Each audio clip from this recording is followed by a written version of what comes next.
Nous avons choisi de traiter ce soir. Faites attention, hein, parce que Mokhtar n'est pas loin. Oui, ça c'est vrai. Donc, mais Mokhtar a dit tout à l'heure qu'il viendrait m'aider. Exactement, les je vous phrases qui préviens. commencent par Mokhtar a dit, voilà. Il vaut mieux écouter la suite et la fin de la phrase. Il viendrait m'aider. Mokhtar, il est toujours là.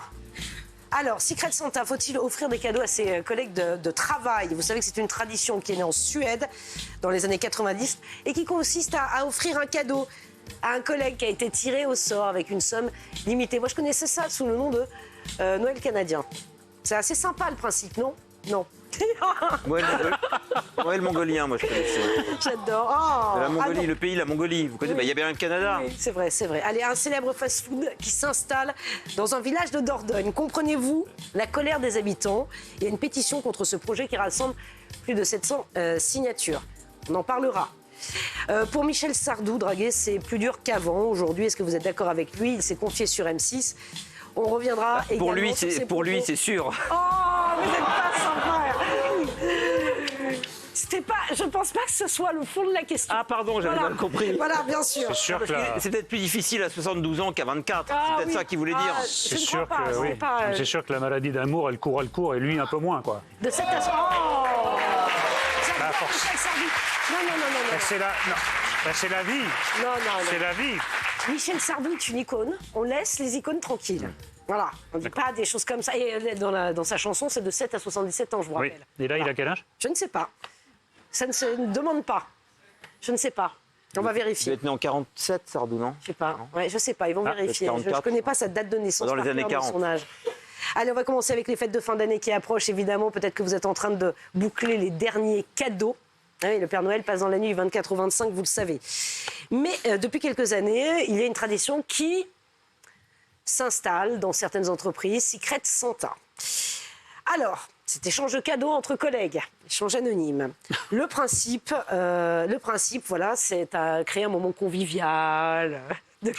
Comme ici avant l'émission. Tout ce qu'on aime. L'émission, exactement. Regardez cette vidéo, on en parle juste après.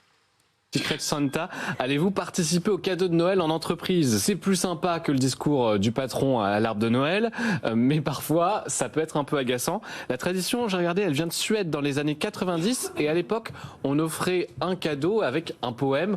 Bon, désormais il y a quand même le côté très marchandise, il faut trouver un cadeau avec un budget limité.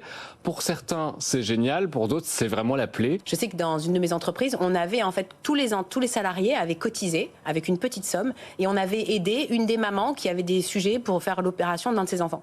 Et en fait, ça avait vraiment apporté un soutien collectif. C'était pas des cadeaux mélangés pour tout le monde, c'était tout le monde qui avait joué et ça avait augmenté la solidarité. Non mais c'est spectaculaire. Alors je vais juste faire une toute petite parenthèse avant de voter. Donc non seulement Yann avait raison, Michel Sardou est bien de 1947. Voilà. Il aura 78 ans le 26 janvier prochain. Donc... Et je disais à Yann pendant la vidéo, mais enfin comment tu fais pour fixer la date de naissance de Michel Sardou? C'est bien qu'Éric est né en 61, Baden-Baden. Pas mal. Il connaît toutes les dates, c'est incroyable. Toutes les dates, les années de naissance. Mais celle-là est importante parce qu'elle court de 7 à 77 ans. Ouais. Il a 77 ans. Oui. C'est pour ça que ça devient très dur pour lui là. Oh. Alors ça court plus. À partir de 78, ça court plus. Il peut même plus lire Tintin. Oh, mais pourquoi? De 7 à 77 ans. Non, c'est une 77, c'est vraiment une barrière. Bon, allez. Plus d'amour, plus de Tintin. On embrasse tous ceux qui ont 77 ans et plus. Moi, j'adore Michel Sardou, hein, oui. que les choses soient claires. Moi aussi. Ouais. Voilà. Bon, et on va faire le débat tout à l'heure, et ça promet d'être animé, vous le voyez. Allez, on va revenir à notre Secret Santa. Faut-il offrir des cadeaux à ses collègues de travail? Nous avons voté, et... Vous êtes vraiment des rabat-joie, messieurs, c'est pas possible. Bon. Non, on en a ras-le-bol de la convivialité. Oui. Oh, mais, non, mais c'est vrai. La convivialité forcée, la convivialité hard, la convivialité intrusive, la convivialité obligatoire. Mais c'est Eric qui commence. Ah, bon, d'accord. Cher Eric. Alors avant de développer, je suis tout à fait d'accord avec Yann, d'avancer quelques arguments. Si jamais, par exemple, c'était obligatoire, en revanche, je sais ce que j'offrirais à mon collègue de travail responsable de la programmation musicale. Ah oui, Lionel Tim. Ce serait à base de dragées au poivre et de martinet. Voilà ce qu'il mériterait. Voilà. Bon, sinon, non, cette convivialité de l'entreprise, ça me fait horreur. Ça me donne de l'urticaire immédiatement. il faut faire semblant qu'on est copains au sein de l'entreprise, alors que c'est le hasard qui a mis ces gens auprès de vous, ça aurait pu être d'autres, et vous faites semblant que ce sont des grands amis. Ça, c'est la première chose. Deuxièmement, je ne suis absolument pas d'accord avec ce brouillage des frontières entre le privé et le professionnel. Déjà, il y a le télétravail, où vous travaillez chez vous. Même si vous n'êtes pas en télétravail, il y a beaucoup de gens qui sont obligés de travailler chez eux le week-end, par exemple. Donc, il n'y a plus de séparation entre votre domicile et votre lieu de travail. Il y a des tas de gens qui sont dérangés. Il faut répondre à un mail, même si vous arrivez à minuit, parce que c'est important professionnellement. Moi, je crois que c'est très important, que c'est bon pour la santé mentale, qu'il y ait une différence entre votre lieu de travail et votre lieu personnel, votre lieu familial. Ça n'a rien à voir avec les cadeaux de Noël. Si, parce que là, vous faites semblant que vos collègues de travail sont vos amis ou même votre famille. Vous leur offrez des cadeaux comme s'ils étaient vos amis pas eu le choix, ou des membres de votre famille. Ah, parce que c'est imposé en plus. Bah, Moi, je croyais que Secret c'était... Santa, vous participez au tirage au sort. Hein. Bon, si vous ne participez pas, c'est pas très sympa. Ah ben non, je refuserais de participer. Ah bon? Et en plus, c'est pas un hasard si ça vient de Suède. Ça, c'est bien une idée social-démocrate à la noix. C'est-à-dire une sorte de gauche un peu émolliente, un peu molle. Tout le monde est sympa, on est tous copains. Non, on n'est pas copains, on est collègues de travail. Soyons courtois dans la vie. Mais ne confondons pas nos collègues avec des amis ou nos enfants ou nos parents. Non, oui, bien sûr. Alors, donc non. Vous voyez un peu l'iniquité du tirage au sort qui va par exemple transformer un faillot, le type qui va être obligé de faire un cadeau à son patron, et qui va transformer en hypocrite celui qui va être obligé de faire un cadeau à son pire ennemi au sein de l'entreprise. Alors, entreprise rime pour moi avec... ça rime d'ailleurs avec rien du tout, puisque c'est, je trouve, l'endroit le plus violent qui soit sur la planète. Une entreprise, c'est le lieu de tous les non-dits, de toutes les messes basses, de toutes les trahisons, de toutes les médisances, de toutes les violences. Il n'y a rien de plus trash que le milieu de l'entreprise. C'est-à-dire qu'à côté, les sites, les champs d'honneur, les zones de guerre, la jungle, sont toutes beaucoup plus civilisées que le milieu de l'entreprise, quelle que soit cette entreprise. Alors, faire semblant pendant un quart d'heure de s'aimer les uns les autres sous prétexte qu'il y a 2 flocons de neige qui vont te transformer en boue dans quelques secondes et que le Père Noël va passer, enfin, ce qu'il en reste, puisqu'il passe plus grand monde sous les sapins, étant donné que les sapins vont bientôt être interdits, je ne vois pas tellement à quoi ça rime. Et on a aussi la fâcheuse habitude en France de toujours aller capter chez les autres ce qui n'est pas du tout compatible avec notre culture. On a ici avec Halloween, qui est une grotesquerie pour les Français, mais ça amuse et qui est très installée. Mais les enfants, ils s'amusent toute l'année, les enfants. Ça mais c'est vachement mignon. Écoutez, oh là là, c'est les oui, oui. enfants. Et puis là, vous connaissez la ruse de la raison capitalistique qui transforme absolument tout en divertissement parce qu'il faut absolument transformer l'humour, la bonne humeur, la joie, la tendresse et la bienveillance en argent. Vous avez entendu parler de ça? C'est vrai, vous avez raison. Cela dit, c'est vrai qu'on adopte le pire de l'étranger, mais on leur rend la politesse. Hein. On a exporté ce qu'on a de pire quand même. La fête de la musique et le Beaujolais nouveau. Et Paris-Plage. Et Paris-Plage. Donc c'est voilà. Non, mais sur l'entreprise, je suis... qui est un modèle à l'étranger. Ça marche très bien. Et ça marche très bien. Ça marche très bien. C'est pas exactement le même niveau que le Beaujolais nouveau ou la fête de la musique. Mais sur la vision de l'entreprise, je suis assez d'accord. Moi, je suis sûr que l'enfer est en open space. Ouais. Je suis sûr. L'enfer est en open space. Regardez, alors il y a des petits malins qui, eux, très bien, ok, on va faire un cadeau. En fait, l'idée, c'est de trouver le pire cadeau qu'ils puissent faire. Et voilà. À leurs collègues. C'est drôle. Pas moi, hein. Oh, que c'est drôle. Qu'est-ce que vous offririez à votre pire collègue? Le pire cadeau que je puisse offrir, c'est un cadeau que je suis sûr qu'il n'utilisera pas en fait. Genre une box. Pas encore, t'es gentil. Hein. Moi, comme pire cadeau, j'offrirais, je pense, un truc comme un cadenas ou. Ouais, un cadenas. Des pots d'orange. Un truc trouvé en brocante. Une carte cadeau, comme ça on se casse pas trop la tête. Ou est-ce qu'on vous a déjà offert un cadeau pas ouf? J'ai eu un set anti-âge. Moi je l'ai bien pris, mais je pense que quelqu'un d'autre sera un peu en mode genre. Un produit anti-âge. Oui, vous voyez, la différence entre la mentalité suédoise et française, il n'y en a pas un. Il n'y en a pas un qui avait un esprit positif. Ce sont des gens comme nous, en fait. On est très représentatifs des Français. Yann et moi, on nous présente comme des ronchons. Mais on est tout à fait à l'unisson du pays, de nos compatriotes. Bon, enfin, peut-être pas le public, je ne sais pas. Non, mais je sais pas. Moi, ils sont dans le bal masqué au yeux. Ils sont encore dans leur truc, là. Non, 61,3% des salariés ont déjà offert un cadeau de Noël à un collègue. 59,7% l'ont déjà reçu. Donc, ça se met en place. Non, mais la réjouissance obligatoire, j'en ai marre, franchement. Vous savez, les cadeaux, c'est entre 5 et 10 euros. Il y a 12% c'est la majorité, en fait, qui mettent entre 5 et 10 euros dans un cadeau pour un collègue de travail. 12,3% investissent plus de 21 € dans un cadeau. Bon, un petit échange, non? Vous voulez pas? Non, vous voulez pas qu'on fasse un petit secret de Santa, nous? Moi, je trouve que ce serait sympa si d'ici jeudi, on se trouvait un petit cadeau mutuel. Si, vous connaissez le principe? Ah, vous connaissez le principe? Si. Attends, si, où est-ce qu'il me l'a mis, Alex? Quelque part par là. Alors, on va tirer au sort, vous tirez au sort un petit papier. Si vous tirez votre prénom, vous remettez le papier, s'il vous plaît, dans le petit... Il faut montrer le papier? Non, vous ne montrez pas le papier, c'est un secret. Oui, d'accord. Yann, vous tirez un papier, mais si c'est votre nom, vous remettez. À 3, c'est nul. Ok, j'ai tiré le papier. Et alors, c'est quoi le... on a C'est quoi l'éclate, là? On a 3 jours pour trouver un petit cadeau à la personne. Ah non, ça va pas aller. Il y a quelqu'un qui triche. Il y en a un des deux qui triche. Ben non, pas le... Si, il y en a un des deux qui triche. Je vous ai dit, si vous avez votre nom.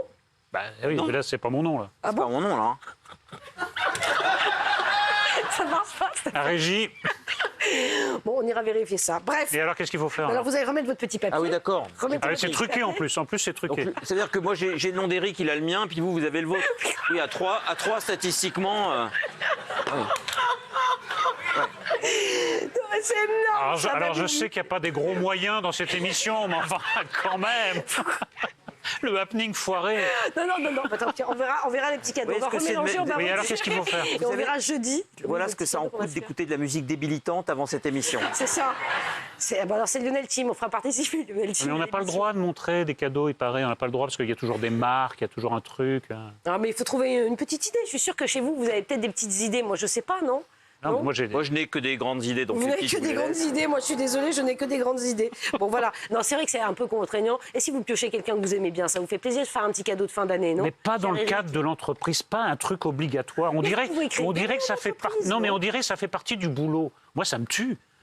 Séparons le boulot et le ludique, le boulot et les loisirs, le travail et ses activités personnelles. Cette confusion générale, moi, ça m'énerve. Non, mais vous pouvez quand même tisser des liens d'amitié ou des liens conviviaux avec des collègues de travail, quand même. C'est rien du tout, nous. Ah bon?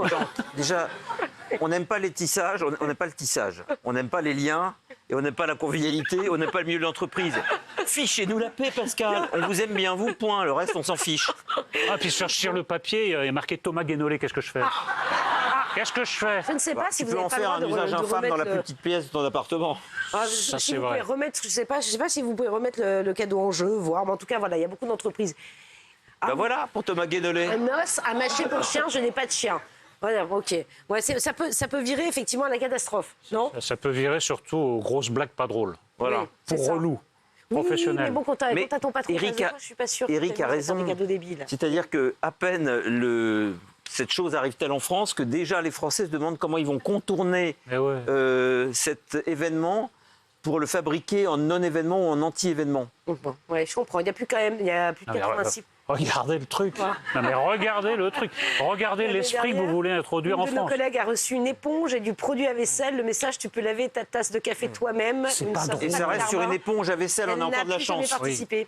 C'est pas Voilà. drôle. Non, c'est pas drôle, c'est nul. pas Mais vous drôle. savez qu'il y a quand même plus de 86% des entreprises qui pratiquent le Secret Santa. Donc ça fait quand même beaucoup d'entreprises françaises. Voilà, j'ai une roulette Puis anti-cellulite. après, il y a le Je l'ai mal pris. Après, il y a le truc Friday, le Free Friday, Oui, le, c'est ça. Le Friday Casual. Wear. le Friday Vous Wear, avez- Casual Friday, oui. Casual Friday. Ouais. Ça fait beaucoup de casuality, hein, Oui, tout ça. hein. ouais, ouais, Puis ça fait beaucoup d'anglicisme. Et puis, Bon. voilà. Et puis, Eric et moi, nous ne sommes pas des gens conviviaux. Non, mais vous ne travaillez pas en entreprise. Bah si, là, on est en entreprise. Oui, mais c'est pas la vie de bureau. Vous n'avez pas une vie de bureau, cher Yann. Non, il manquerait Eric plus que non ça. plus. Non, Voilà, j'ai- vous n'avez pas de vie de bureau. Voilà. J'ai une vie, mais j'ai pas de bureau. Voilà. La plupart des gens ont un bureau, mais pas de vie. Ça fait une moyenne. Voilà, c'est ça, c'est bien. Non, mais voilà, c'est autre chose. Vous avez Je participé pense à que la- là, on a bien ratissé le sujet. Voilà, ah ouais, je crois qu'on est pas mal là. Ouais, franchement, que là, boum, voilà, vous nous avez tout flingué, c'est super. On n'a rien flingué. On a dit ce qui était, Ouais. en fait. Oui, je comprends. Moi, je trouve ça sympathique. Voilà. Si vous voulez, pour résumer les choses, Oui. on n'a pas envie d'avoir un flingue sur la tempe pour dire à quelqu'un, tu sais, je t'aime beaucoup. Oui. Voilà. Alors qu'on l'aime pas. Voilà. Alors qu'on l'aime pas. Ouais, c'est vrai. Bon, allez, regardez, et chez vous, qu'en pensez-vous? C'est un peu n'importe quoi. Ah, voilà. Alors, faut-il offrir des cadeaux Mais voilà. à ses collègues de travail? Oui, mais c'est non des gens qui sont au chômage qui ont répondu ça. Mais non, bah voilà, encore une fois, ils sont d'accord avec vous. Ils sont d'accord avec vous. Moi, je Ah trouve non, sympa. ils sont d'accord avec. Mais bien sûr, Ça, c'est le ça me bon peut sens. aller, j'ai l'air de tout à l'heure dans la tête. Qu'est-ce Il qu'il y faut a? qu'ils mettent un autre morceau pour nettoyer le Ah, truc vous avez que j'ai en le bal tête. masqué dans la Oui, j'ai tête. le bal masqué depuis 10 minutes Ah en bon, tête. bah, vous inquiétez pas, mais c'est épouvantable, ça. C'est Ah, mais ça, épouvantable. c'est regardez. mauvais pour les neurones. Hein. Ah oui, je comprends. Ouais. Je vais me faire une torsion de synapse avec ça. Non. Il vous en mettra une autre. Vous inquiétez pas, il va vous en mettre une autre. Il est en train de préparer sa playlist, Lionel Tim. Ah, sa playlist. Mokhtar, Ah oui. Mokhtar. Ouais, Mokhtar. Oui, la prochaine fois, c'est Mokhtar, la playlist. Moi, je ne discute même plus, j'envoie Mokhtar. Bon. Et un célèbre fast-food qui s'installe dans un village de Dordogne. Comprenez-vous la colère des habitants? Alors ça, vous allez dire oui, je sais. Dès qu'il y a une colère avec Eric, on la comprend. Alors, effectivement, alors moi c'est très compliqué parce que je connais bien la commune dont on parle. Ah bon? Ah bon? Neuvik, bien sûr, je suis périgourdine. Et en Moi, plus je de ce coin-là, donc je peux vous dire que je connais bien. Moi, je connais bien le fast-food dont on parle. Ah oui, mais ça, vous n'êtes pas le seul. En revanche, tout le monde connaît le fast-food dont on parle. Voilà. Comment elle s'appelle, la commune? Neuvik. Hein? Neuvik, c'est à côté de Saint-Astier. Elle n'est pas très loin de Périgueux, la Comment préfecture. s'appellent les gens qui habitent à Neuvik? Ah, ça, c'est une bonne question, ça. Alors, vous êtes vachement du coin, vous. Bah oui, mais j'habite pas à Neuvik. Au bal masqué, oyez, oyez. Je n'habite pas à Neuvik. Je n'habite pas à Neuvik. Qui chante ça, d'ailleurs, au bal masqué? La compagnie créole. Ah oui, d'accord. Ben, Bah oui. Ils ont fait mieux, hein. Ouais, mais je ils crois ont fait qu'elle- pire elle est pas aussi. toute My jeune, Way, cette c'était chanson. mieux, hein. Oui, My Way, c'était mieux. Les lacs du Connemara, c'est eux aussi, non? Non, oui, Non, c'est c'est ça. pas- Attends, ça c'est Michel Sardou, mais on en parlera de Michel Sardou D'accord, tout à d'accord. l'heure. C'est un peu ce Mais il paraît qu'ils ont fait pire aussi. Les balles masquées. Comment Au bal masqué, Lionel oyez, Tim oyez. est à deux doigts Ils de ont fait nous en pire. remettre une. Je sais plus, le bal masqué, C'est ils ont dû en faire Mokhtar une qui va autre. lui remettre une. surtout. Voilà. Vous allez chercher, c'est pas bon. Mokhtar. Ici pour rien. Non mais... Mokhtar. Non mais... Est-ce qu'on pourrait avoir Mokhtar, s'il vous Est-ce qu'on plaît? peut avoir Mokhtar? Est-ce que Mokhtar est dans les parages? TMP, Mokhtar va aller voir Lionel et ensuite, lui, il ira au bal masqué. Je demande sera obligé. Mokhtar. Pauvre Mokhtar. Bon, On a le droit de bref. faire appel à un ami. Oui, oui, vous avez le droit. Je fais appel à Mokhtar. Ah ouais. Mokhtar est occupé. Mokhtar est occupé. Alors, quelle est la Mokhtar est question, occupé. alors? Il ne peut pas Quelle est la répondre. question? Il ne peut pas répondre à vos sollicitations. Cette histoire, effectivement, ce fast-food qui va ouvrir dans une commune de Dordogne qui s'appelle Neuvik, située près de Périgueux, il y a une pétition qui a été lancée. Déjà 700 signatures. Est-ce que vous comprenez la colère des habitants? On va en parler, mais d'abord, regardez cette vidéo qui vous explique un petit peu le sujet.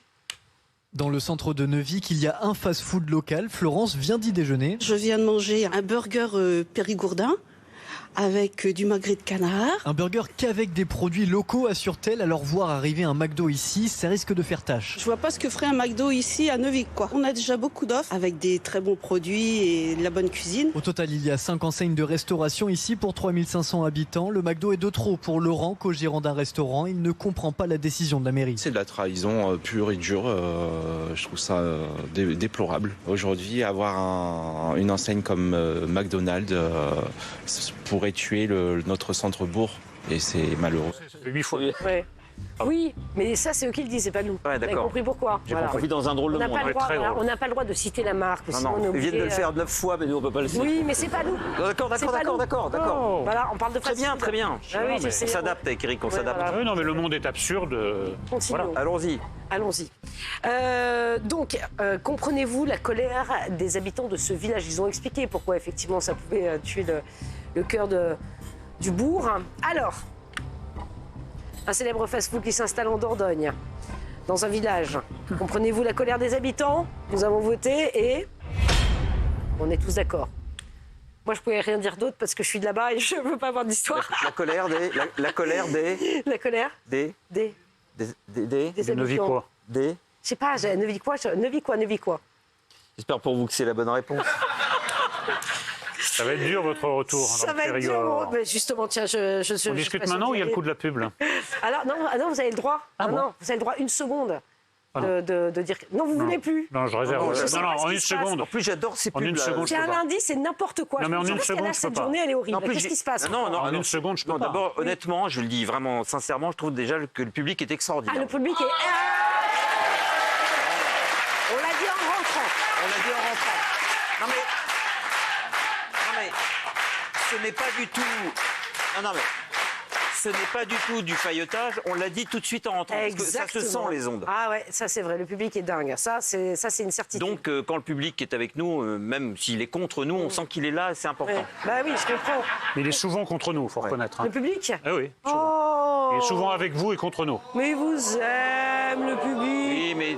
Mais si, mais il vous aime, le public. Bon, allez, on va en parler dans un tout petit instant. Puis on parlera de Michel Sardou. Voilà, on parlera de Michel Sardou, qui dit que c'est plus difficile de draguer aujourd'hui. Ah si, on a plein de choses à dire. Non, mais vous savez que j'ai regardé les pubs avant qu'elles passent, elles sont super. Ah, ça c'est bien. N'importe quoi. À tout de suite sur C8.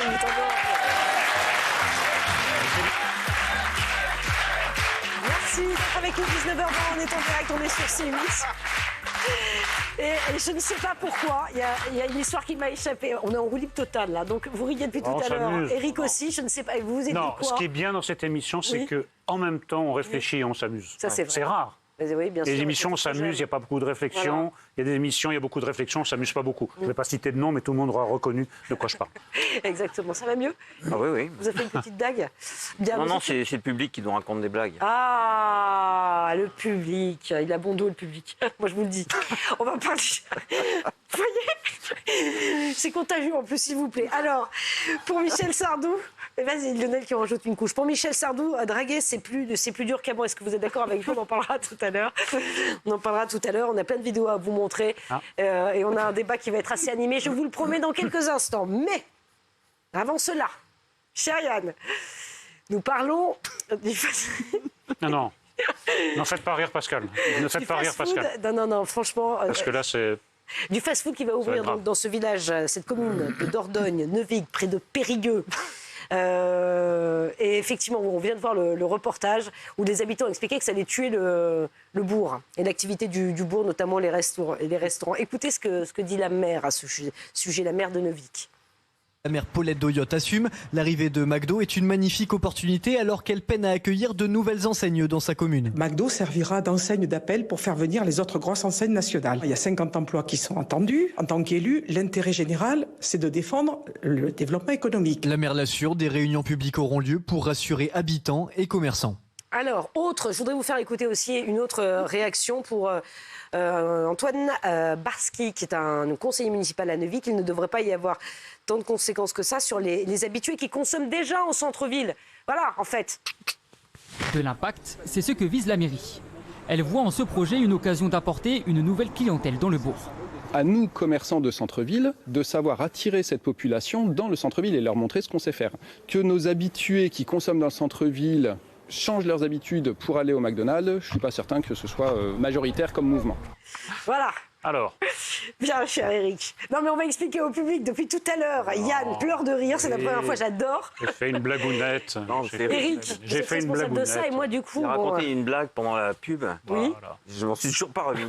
C'est pas une. Non, mais c'est pas une histoire drôle. Non, c'est pas une histoire drôle. C'est pas une histoire drôle. Non, c'est un truc qui n'a aucun intérêt hors du contexte. D'accord. Mais je veux bien vous donner mon avis sur les fast-foods. Ça nous intéresse. Écoutez, quand les fast-foods se sont installés en France. Oui. Je me suis dit, ça ne marchera jamais. Pourquoi? Parce que la France, c'est le pays de la bonne nourriture, etc. Ça a marché. Quand une célèbre marque de café, qui commence par Star et qui finit par Buck, s'est installée en France, je n'ai pas le droit de la citer, s'est installée en France, j'ai dit, ça ne marchera pas parce que la France, c'est le pays des cafés, des rades, on va au comptoir. Ça a marché. Mais c'est comme dans Astérix. Il y a un village qui résistait, c'est la Dordogne. La Dordogne, c'est un village. Ah bah non, c'est pas un village. Mais si, c'est un département métaphoriquement, c'était le village qui résistait. C'est vraiment le symbole de la nourriture à la française, pas spécialement pour les amateurs de régime, mais la bonne nourriture. Et là, les Américains, la malbouffe, commencent à attaquer ce village, le dernier qui résistait à l'envahisseur. Je dis non. Je dis trop, c'est trop. Et en plus, c'est vrai que ça va tuer le bourg, comme dit Madame la maire dans une formule dont apparemment elle a le secret. Donc ça va tuer les petits commerces, les commerces de bouche. Donc non, c'est trop dans les centres-villes, ça va, mais là ça suffit. Voilà, donc non. Bon, non. Yann. Eric dit que c'est le dernier village qui résistait, mais je me demande, moi, si c'est pas l'inverse. Je me demande si les villages n'ayant pas encore été contaminés par les fast-foods, s'ils ne font pas une expérience de chimie. C'est-à-dire qu'ils essayent, dans un village minuscule, de voir ce que donne un McDo. Et s'ils s'aperçoivent qu'on préfère aller manger un hamburger sur le pouce plutôt qu'un truc un peu plus raffiné, made in là-bas, ils vont commencer à asperger tous les petits villages. Donc maintenant, on aura islamisme et fast-food dans chaque micro-village français. C'est quoi le rapport? Non, mais justement, C'est deux idéologies étrangères, voilà le rapport. Oui. Le rapport, il n'y en a effectivement pas, mais ça veut dire que aujourd'hui, on s'aperçoit que les villages sont au cœur de quelque chose de très important. C'est-à-dire qu'on pourrait considérer qu'un attentat, par exemple, islamiste, pourrait avoir lieu à l'intérieur d'un village. Pourquoi? Parce que, je vais sur une autre piste, c'est vrai, mais parce que si vous considérez que ça arrive dans un village, c'est-à-dire que vous avez la sensation que ça peut vous arriver à vous. Et exactement la même chose pour le McDonald's. Si vous avez la sensation qu'un fast-food peut venir s'installer dans un village, vous pouvez imaginer que ça va venir dans le vôtre. Et donc que tout est possible. Et que la vraie France ne se situe plus dans les grandes villes et dans les capitales, qui sont boboisées ou d'une certaine manière sont le symbole d'une France qui n'existe pas ou qui n'existe plus, alors que les villages, eux, c'est le lieu où les habitants habitent et ne vont pas simplement travailler. Donc c'est le cœur du cyclone de l'habitat français et franco-français. Donc on essaye, quelles que soient les raisons, islamistes ou marketing, de s'en prendre au cœur de l'endroit où les gens vivent vraiment. Non, mais en plus, c'est pas la périphérie, effectivement. Non, mais en plus, vous avez déjà le phénomène des centres-villes qui, sous l'effet de la mondialisation, se ressemblent tous. Parce qu'il y a les mêmes enseignes que vous alliez à Copenhague, Madrid, Paris. Bon, est-ce qu'on veut vraiment que tous les villages subissent ce sort? C'est-à-dire que tous les villages se ressemblent avec... ce sera d'abord cette enseigne de fast-food, ensuite ce sera une autre enseigne. J'ai du mal à voir le rapport avec le... Pardon, ça doit être une erreur. Il y aura un fast-food, il y aura une autre marque de fast-food qui s'installera, il y aura une autre enseigne et tous les villages se ressembleront. La mondialisation, on ne peut pas faire autrement, mais la mondialisation, ça ne doit pas être l'uniformisation de tout le territoire français. Pascal, bientôt, il n'y aura plus de place. Vous allez devoir mettre l'intégralité de Guerre et Paix ou de La Recherche du temps perdu, là. Oui, c'est un peu tassé. En fait, en gros, ce qu'ils expliquent dans cette pétition, c'est un extrait de la pétition qui a été signée. Ce qu'ils sont en train d'expliquer, c'est qu'il n'y a plus de médecins. Les professionnels de santé disent c'est difficile. Je peux vous dire, attendez, mais moi, je vous racontais une histoire. La Dordogne, je connais bien. Un été, j'ai un problème de santé. Ça peut arriver à n'importe qui. Essayez de trouver un médecin. Ah, vous n'êtes pas... je vous jure, j'ai fait tous les communes alentours. Ils m'ont dit non.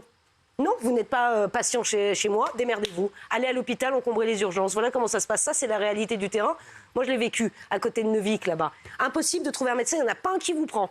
Voilà, parce que vous n'êtes pas son patient. Et ça, c'est le quotidien de toutes les personnes de plein de communes de France. Ils vous envoient aux urgences pour... Pour détruire votre santé, ils vous prennent tout de suite. Hein.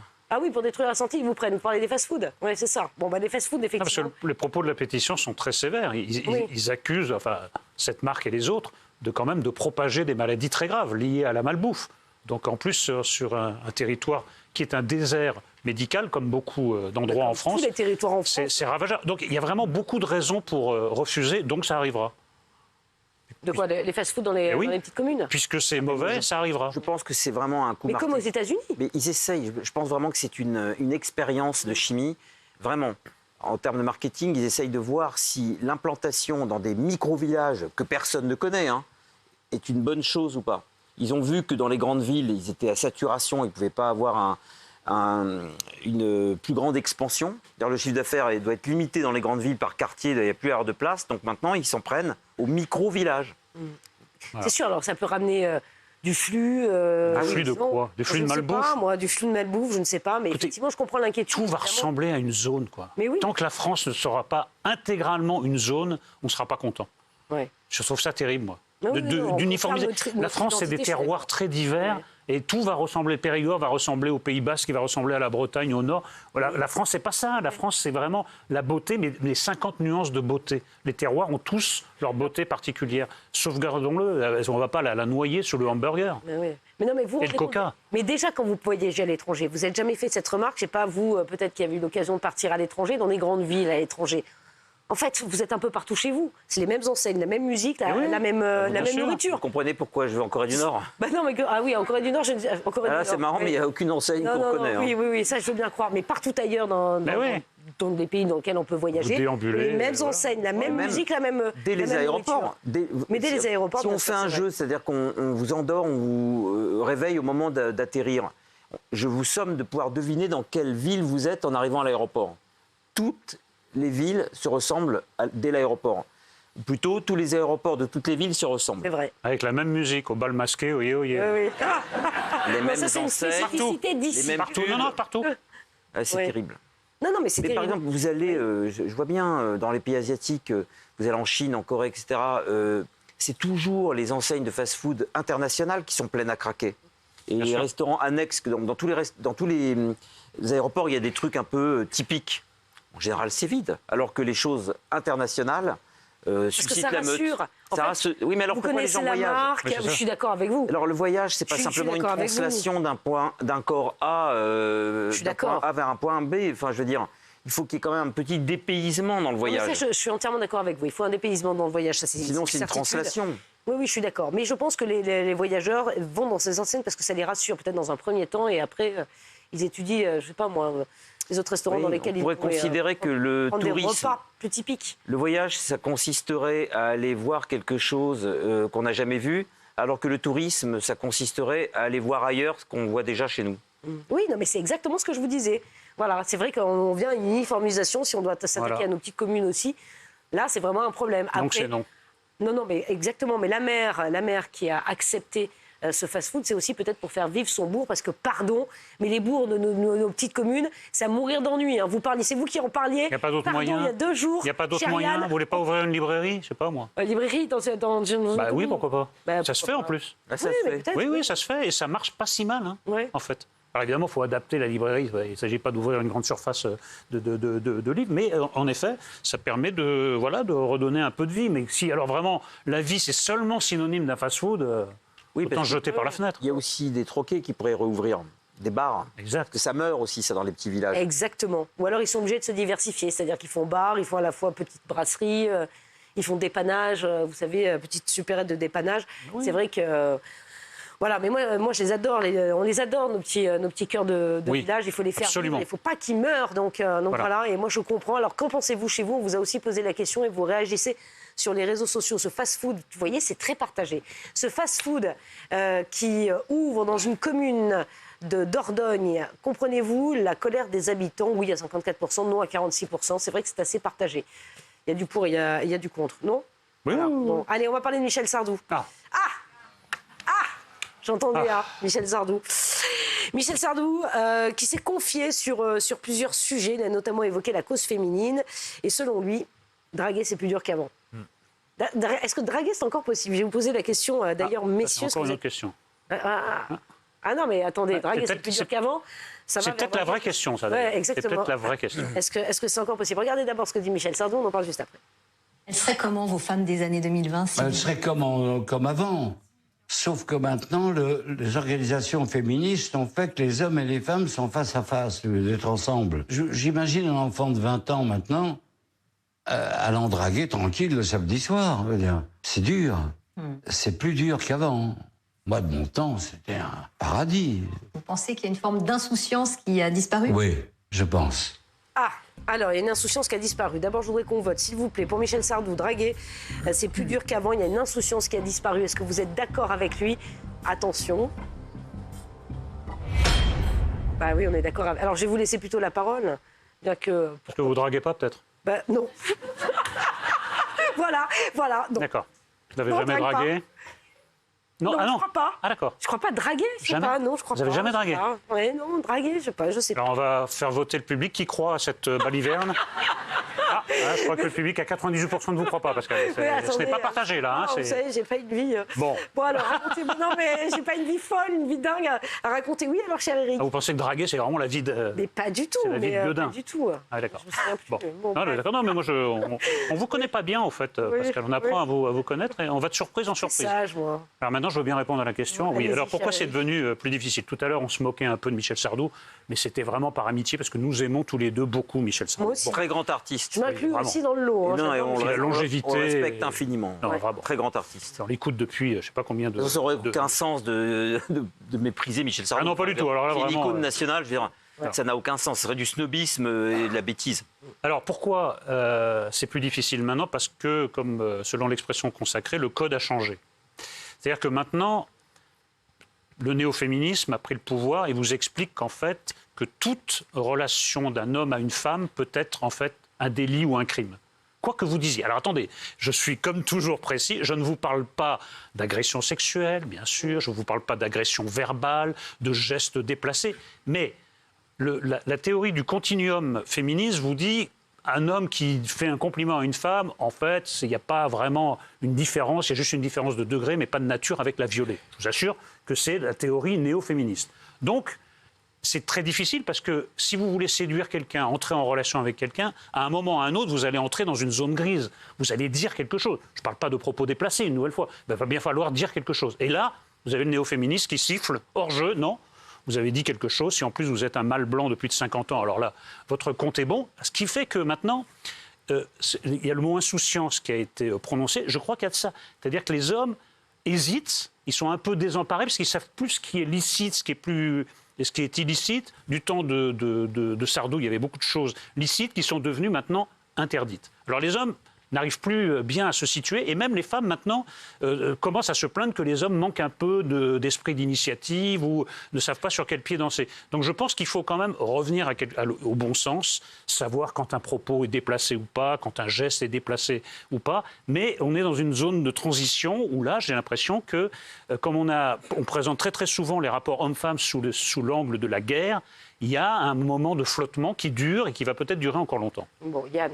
Alors on vit dans un monde extrêmement paradoxal où d'un côté on n'a jamais eu autant de facilité à coucher avec une femme en tant qu'homme. Ah bon ? Oui, parce qu'il y a les réseaux, les sites de rencontres, les réseaux sociaux qui font qu'on peut abolir complètement précisément le moment, on va appeler le mot drague, on va dire drague. On a complètement aboli l'épisode de la drague. La zone de drague a été complètement compressée. Donc aujourd'hui, vous mettez d'accord via non, les réseaux c'est-à-dire qu'aujourd'hui, si vous voulez, sans qu'on ait rencontré physiquement la personne, on est déjà préempté le fait que le coït aura lieu. Donc, ça sera oui ou non. Grosso modo, il est acquis que la relation sexuelle aura lieu. Mais le grand absent, c'est justement les modalités pour y accéder. C'est-à-dire que ça a disparu. C'est comme si on voyait un film en commençant par la fin. C'est-à-dire que ce qu'on appelait un peu maladroitement les préliminaires, parce que les préliminaires, ça peut être aussi sexuel, mais les préliminaires sociaux, c'est-à-dire créer une sorte de période un peu neutre de séduction, ou dans lequel il n'était pas question de coucher avec une fille coûte que coûte, mais de demander à la femme en question s'il était possible de créer une sorte de complicité qui pouvait évoluer sur autre chose. Et en fait, moi j'ai toujours conçu la drague de cette façon, qui était la suivante, attendre que la femme en question me donne un signe de cette possibilité, ce qui fait que j'ai toujours considéré que c'était les femmes qui choisissaient.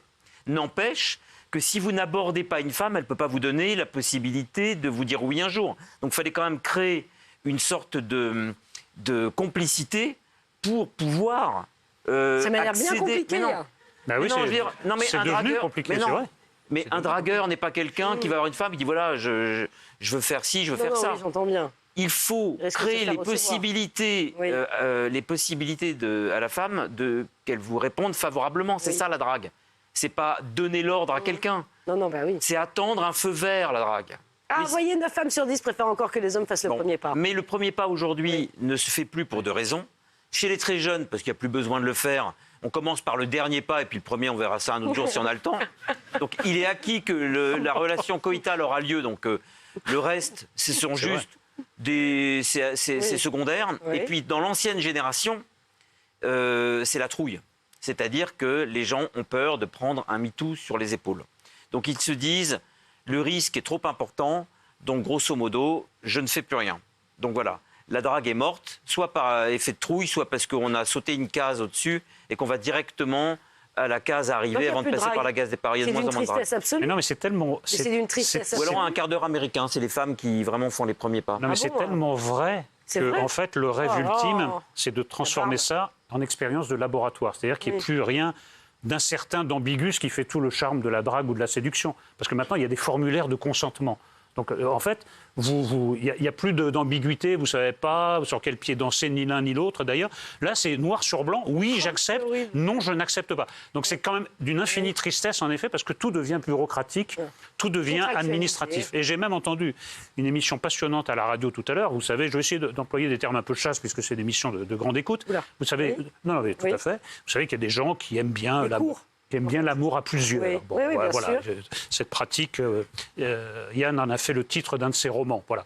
Et bien maintenant, j'ai appris que la règle, c'est de faire un tableau Excel avec tous les participants et de leur faire signer tous un formulaire de consentement. Donc en effet, tous les débordements sexuels, le sexe, c'est quand même le débordement un peu, à un moment, sans aller dans des comportements délictueux. Non, je le rappelle à chaque fois parce que depuis certaines polémiques, je me méfie. Donc maintenant, ça devient vraiment un monde très triste, très gris. Donc Sardou a raison. Bon, allez, on continuera peut-être d'en parler demain, de ça ou d'autres choses. Merci d'avoir suivi.